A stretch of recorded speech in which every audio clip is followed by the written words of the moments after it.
ஷாலினியோட அம்மா அவ சின்ன வயசுல இருக்கும் போதே இறந்துடுறாங்க. ஆனா அவங்க அப்பா தான் அவள ரொம்பவே நல்லா பாத்துக்கிறாரு. அவ வளர்ந்து பெரியவளாயிட்டு ரொம்பவே பார்க்க அழகா இருப்பா.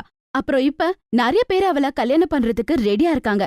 ஆனா கடைசியில ஒரு வீட்ல அவளோட கல்யாணம் ஃபிக்ஸ் ஆகுது. அதுக்குள்ள அக்கத்து பக்கத்து வீட்டுக்காரங்க எல்லாருமே, அத்தை எப்பவுமே தாயாக முடியாது, அவங்க சொல்றது கேட்டுன்னு நடந்துக்கோமா, அப்பதான் அவங்க திட்டுல இருந்து தப்பிக்க முடியும், புரியுதா? அப்படியே ஒரு நாள் அவளோட ஃப்ரெண்ட் அவள பாக்குறதுக்குன்னு வரா. அடடே, என்னோட ஃப்ரெண்டு கூட கல்யாண பொண்ணாக போறா, நல்ல விஷயம்தான். ஆனா ஒரு விஷயம், இந்த அத்தைங்க இருக்காங்க பாரு, ரொம்ப டேஞ்சர் டி, நீ பத்திரமா இரு.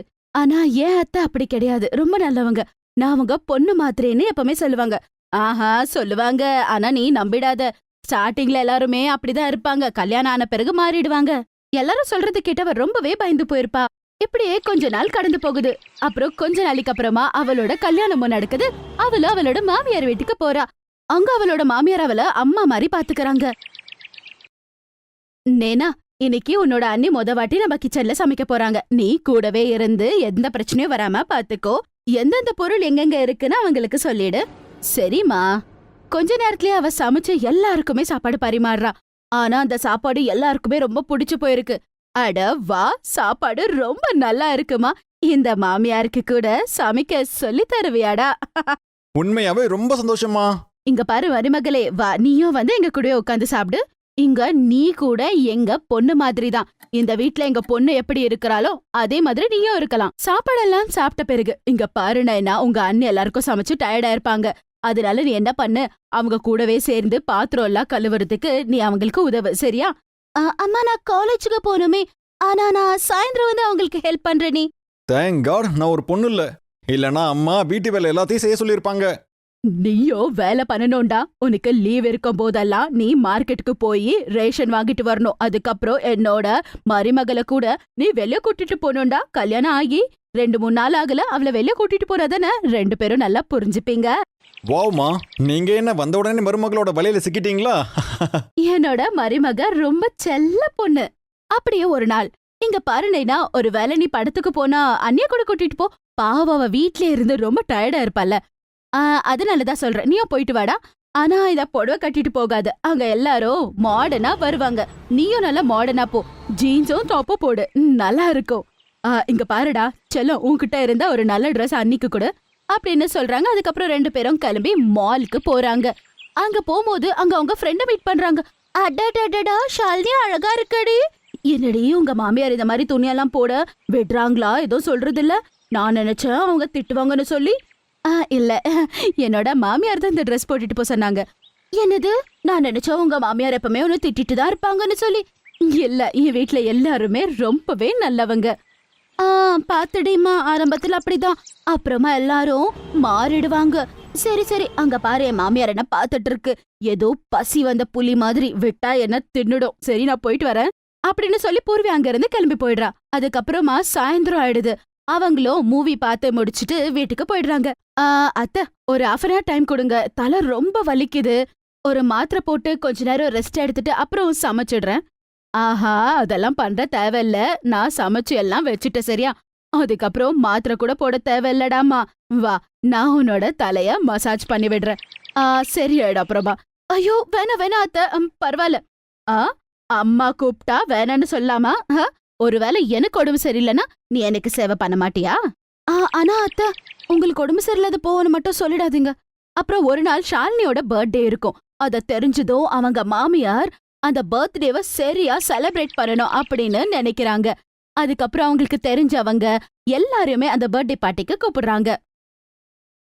இந்த ட்ரெஸ்ஸ போட்டுக்கிட்டு சீக்கிரமா கீழே வா, இது என் அம்மாவோட விருப்பம், இத உனக்காக வாங்கியிருக்காங்க. நிஜமா என் அத்தை ரொம்ப நல்லவங்க. கொஞ்ச நேரத்திலேயே அவ ரெடி ஆயிட்டு கீழே வந்து பாக்குறா. அங்க பெரிய கேக் வச்சிருப்பாங்க, நிறைய ரிலேட்டிவ்ஸ் கூட வந்திருப்பாங்க. அவளோட அப்பாவை பாக்குறா. சந்தோஷத்துல போய் அப்பாவை கட்டிப்பிடிச்சுக்கிறா. நான் ரொம்ப நல்லா இருக்கம்மா. நீ இப்போ மாமியார் வீட்டுக்கு போனதுல இருந்து என்ன மறந்துட்டியா என்ன? உன்னோட மாமியார் உன்னை அம்மா மாதிரி பாத்துக்கிறாங்க. இதெல்லாம் நிஜமா ரொம்ப நல்ல விஷயம். என் மக மாமியார் வீட்டுல சந்தோஷமா இருக்கிறத பார்த்து ஒரு அப்பாவா எனக்கு ரொம்ப சந்தோஷமா இருக்கு. இத வார்த்தைகளால சொல்ல முடியாது. சரியா சொன்னீங்கப்பா. தாய் இல்லாத எனக்கு தாய் மாதிரி ஒரு மாமியார். நிஜமா நான் ரொம்பவே சந்தோஷமா இருக்கேன்பா. அட என் செல்லமே, நீ கூட என் பொண்ணுதான். நான் உன்னை பெத்தெடுக்கலனால கூட நீ என்னோட பொண்ணுதான், சரியா? பிறந்த நாள் நல்வாழ்த்துக்கள்டா செல்லம். அவ ரொம்ப சந்தோஷமா இருக்கா, ஏன்னா மாமியார் வீட்லயே அவள தங்க மாதிரி தாங்குறாங்க.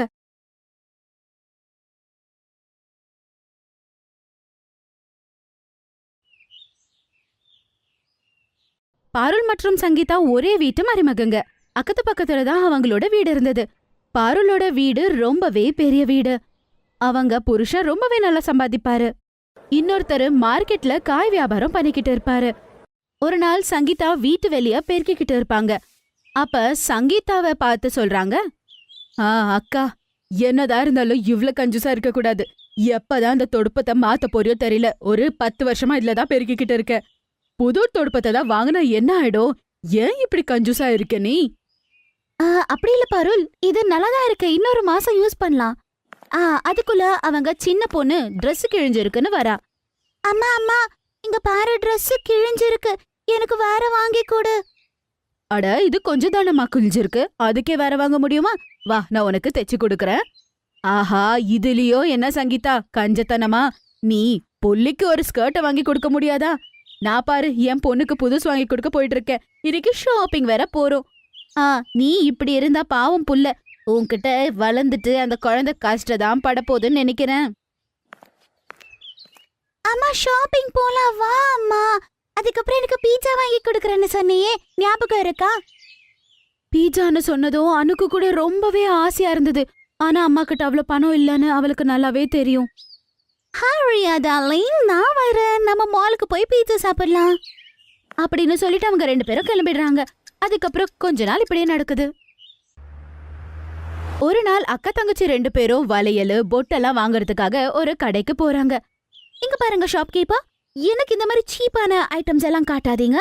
நல்லா காஸ்ட்லியான ஐட்டம்ஸ் காட்டுங்க, அதுதான் எனக்கு வேணும், புரியுதா? வாங்க மேடம், எங்ககிட்ட நல்ல நல்ல கலெக்ஷன்லாம் இருக்கு. வாங்கக்கா, என்ன வேணும்னு சொல்லுங்க. உங்களுக்கு எந்த ரேஞ்சில் நான் வளையல் காட்டட்டும்? அண்ணா, எனக்கு சீப்பா இருக்கிறதே காட்டுங்க. ஒரு 10 ரூபாய் 20 ரூபாயில இருந்தா எனக்கு போதும் அண்ணா. என்ன சங்கீதா, ஒரு பொட்டு வளையலுக்கு கூட இப்படி பண்ற? உனக்கு காசு செலவு பண்ண முடியாதா? இவ்ளோ கஞ்சமா இருந்தா எப்படிதான் வாழுவ? அக்கா, நாங்க ஏழைங்க அக்கா, என்ன பண்றது? ஒரு பணமோ நாங்க சேர்த்து வச்சாதான் குழந்தைய நல்லா படிக்க வைக்க முடியும். நாங்க கஷ்டப்பட்டு தான் சம்பாதிக்கிறோம்.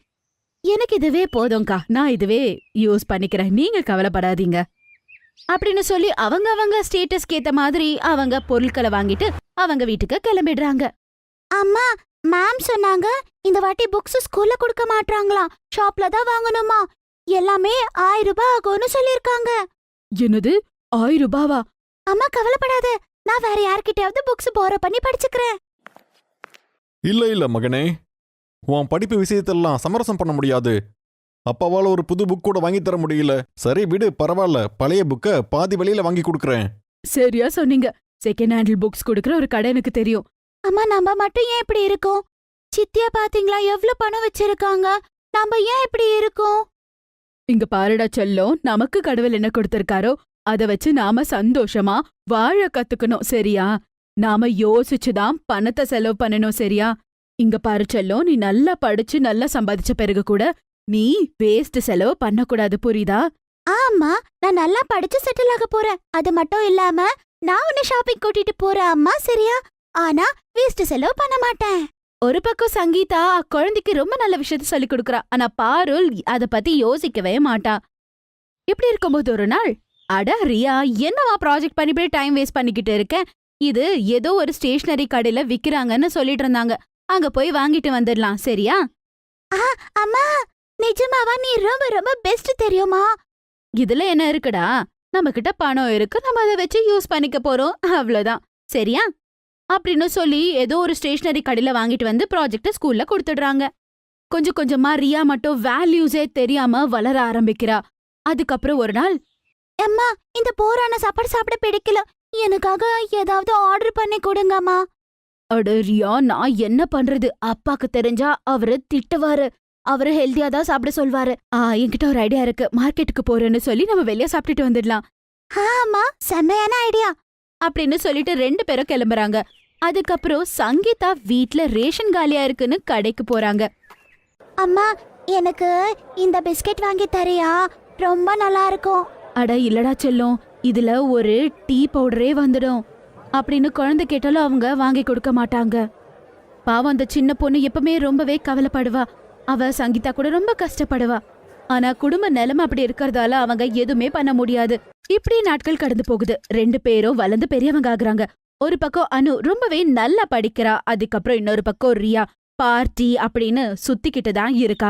மகளே ரியா, நேத்து நைட் ஆளையே காணமே. நீ எங்க போன? என்ன ஷாப்பிங் பண்ண? என் கிரெடிட் கார்டோட லிமிட்டே நீ தீத்துட்டியே. டாட், அது என்னோட பெஸ்ட் ஃப்ரெண்ட் பர்த்டே. நான் தான் அவளுக்கு பார்ட்டி த்ரோ பண்ணிருந்தேன். அது அவங்க கிரெடிட் கார்டுல இருந்த எல்லாம் பணமும் காலி ஆயிடுச்சு. அட என்னடி அவ்ளோ செலவு பண்ணியா? ஆமா, இதெல்லாம் நான் உன்கிட்ட தானே கத்துக்கிட்டேன்.